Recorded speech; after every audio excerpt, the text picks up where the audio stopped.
I watched Fred in the G League, and I didn't love him. So give Toronto credit, give Nurse, those guys credit, they saw something. But see what they did, they set up their G League situation with both Fred and Siakam to be such that these guys could succeed. Portland doesn't have a G League team, yet Toronto finds Fred and builds up Pascal through the G League. They made it very competitive. They had Jerry Stackhouse as a coach. I had a backup on the team, and everything was business there. They took the politics out of it. So many of these teams, there's this favor and that favor for the G League team. No, it was all about, and they set up, and look what they got out of it. They got players like Fred, who very cheaply for a long time, he's not cheap anymore. Yeah, big deal this offseason. Well, and that's great. And he deserved it. I have a theory that there's beyond about number 150, all these guys are the same. And maybe it's 180, but number 200, let's say to 500, you can get the same guy. And so those are the kinds of guys that I'm trying to develop my guy to be through the G League. And and Fred was a perfect example. Now he's in the top, 60, if you will.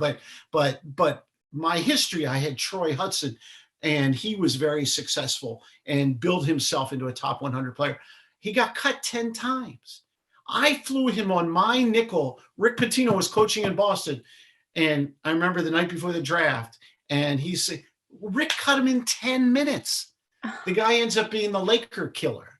And this is the kind of, and I love Rick, and I've dealt with Rick in Greece, but this is the kind of misjudgment that teams make on players, especially from mid-sized, smaller schools, D2 schools, and that's where I come into the picture to be their cheerleader and hopefully change people's minds.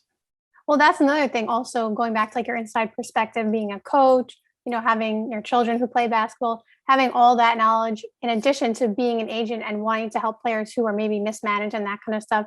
You can see things that maybe other people can't necessarily see at that moment, but then later on, they're like, oh, maybe we should have picked up that player.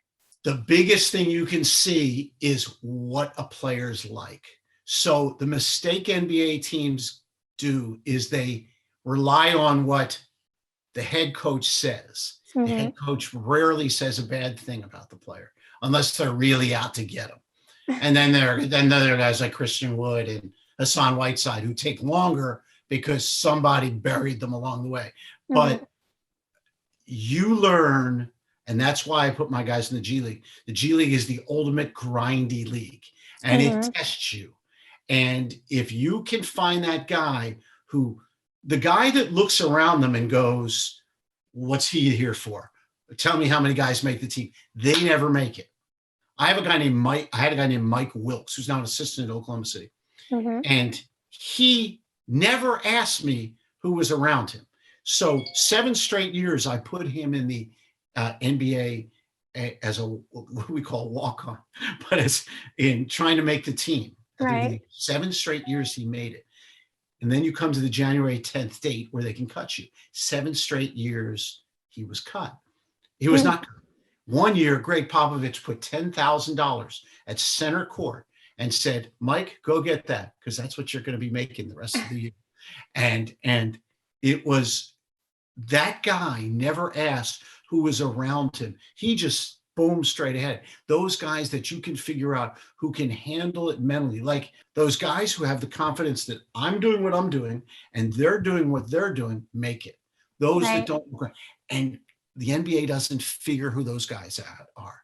They Draymond Green, okay, he has his own issues, but not one of them is a competitive issue. And he didn't look around him. He said, I have a chip on my shoulder. Those guys with a chip on their shoulder who don't look around them, and that's why I use the G League, you find out a lot about them. The NBA never figures that out. And that's where I can figure out, we've had guys in our gym and they've been top 5 picks, and you say they're going to fail because you can just tell they're putting their sneakers on late. They're like late to the thing. But that Eli Pemberton, so we have a 9 o'clock workout. He's there at 8:15 already sweaty. Right. Well, it also goes down to ethics too, like their work ethic. Right.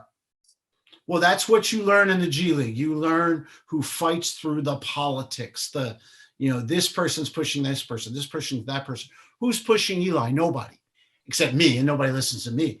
And Eli's pushing himself. And that's what you learn about certain guys.